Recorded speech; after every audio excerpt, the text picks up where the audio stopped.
maire de Sainte-Catherine-les-Arras. Merci. Je vais être bref, parce que je pense qu'il a tout expliqué. Je vais simplement revenir sur un point qui touche la communauté urbaine dans son ensemble. C'est l'aspect financement qui a eu lieu. Alors, il y a eu trois parties de financement. Il y a eu les fonds de concours de la commune de Mareuil, pour un montant de 110 000 euros. Une dotation exceptionnelle de 80 000 euros de la communauté urbaine. Mais surtout, un point sur lequel je vais insister, sont les 10 000 euros qui ont été apportés par la commune d'Étrun, qui n'a demandé l'avis de personne et qui a annoncé un beau jour en réunion, devant tout le monde. Voilà, moi j'abandonne mon portefeuille à la faveur de la commune de Mareuil, sachant qu'il a une réserve, il vient de me le dire. Si la commune d'Arras en a besoin, elle peut s'adresser à lui. Moi, ce que je voudrais saluer, c'est l'esprit communautaire, tel qu'il a été développé. C'est-à-dire ne pas réfléchir dans son petit village, mais un beau jour dire, bah tiens, il y a une opération intéressante qui se déroule, je peux y participer financièrement, j'aurai la possibilité sans doute d'occuper cette salle sans avoir à en construire une chez moi. C'est un bel exemple de solidarité, un bel exemple de mutualisation. Peut-être qu'un jour ça aboutira sur une fusion, je ne sais jamais.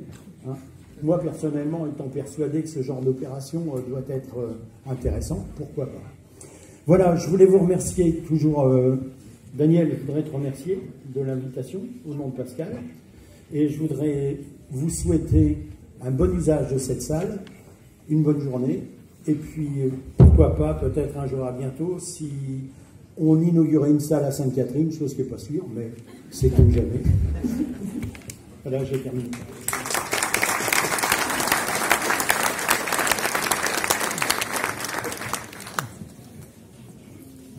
Madame Marie Scoué, représentant Monsieur Leroy, président du département. Je vais baisser le micro. Je le fais pour Denise, d'habitude c'est elle, mais là, c'est moi. Alors c'est un réel honneur que de me retrouver parmi vous ce matin pour un de ces nombreux événements qui jalonnent le week-end dans la région. Je sais qu'ils sont nombreux. Voilà.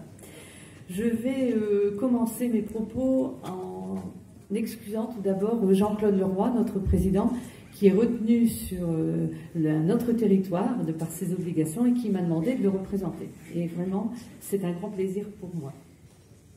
J'excuse également Jean-Louis Cotigny, vice-président, qui était venu ici le 20 septembre dernier pour constater l'avancement du chantier et signer avec Daniel Dama l'engagement du département au travers de la contractualisation qui s'est déployée sur la communauté urbaine d'Arras comme sur le reste du département.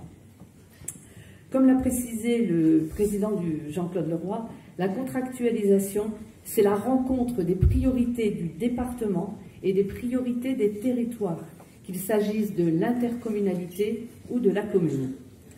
Le fil conducteur, c'est de construire avec les territoires, avec vous tous, une lecture partagée du développement et de l'aménagement du Pas-de-Calais. Comment voit-on ensemble l'avenir de nos communes et de nos intercommunalités? Mais on ne déploie pas une compétence dans l'Arageois, comme dans le Boulonnais, ou dans le bassin minier. Il faut le rappeler, le département, c'est 891 communes, dont 740 au moins de 2000 habitants. Il faut donc s'adapter, et c'est là qu'intervient la contractualisation. C'est une manière de déployer les politiques départementales en les adaptant aux problématiques rencontrées localement. Quels sont les besoins du territoire? C'est un dispositif aussi permettant le soutien à des projets exemplaires. Et je pense que ici, de par son caractère innovant, il y a multi-activités que tu vas pouvoir y développer, c'est le cas. Concrètement, cela se traduit par un soutien en ingénierie, si le partenaire en exprime le besoin, et un soutien financier au projet. Mais attention, la contractualisation n'est pas une simple politique de guichet. En tout cas, notre volonté, à nous, élus départementaux de la majorité, c'est d'agir comme une force d'appui et de soutien, celle de participer à des dynamiques collectives qui sont et qui seront toujours le visage du Pas-de-Calais de demain. Cette salle, elle va permettre d'améliorer les conditions d'accueil de tous les usagers, favorisant la structuration d'une offre de services sur le territoire communautaire. Ce projet a en plus une vocation intercommunale de par son rayonnement, favorisant le renforcement du maillage territorial. Je reviendrai sur la participation de la commune d'Étreins par le biais d'un fonds de concours qui en est le parfait exemple. Et puis je vais faire un petit merci particulier à Michel Matizard, qui est un agent du département, qui j'espère pourra bénéficier de la salle pour faire son pot de départ en retraite. Vous savez, quand les élus départementaux votent une subvention pour la construction d'un équipement, une de leurs principales préoccupations est de savoir si cet équipement sera utilisé, s'il aura une vie, si les jeunes ou les associations sauront s'en emparer et si cet équipement répond bien à un besoin de la population. En l'occurrence, ici, oui. C'est pourquoi la conseillère départementale que je suis, convaincue par le besoin d'une plus grande solidarité, est heureuse que cet équipement voit le jour et que malgré le contexte budgétaire difficile, toutes les collectivités territoriales et l'État ont pu y participer.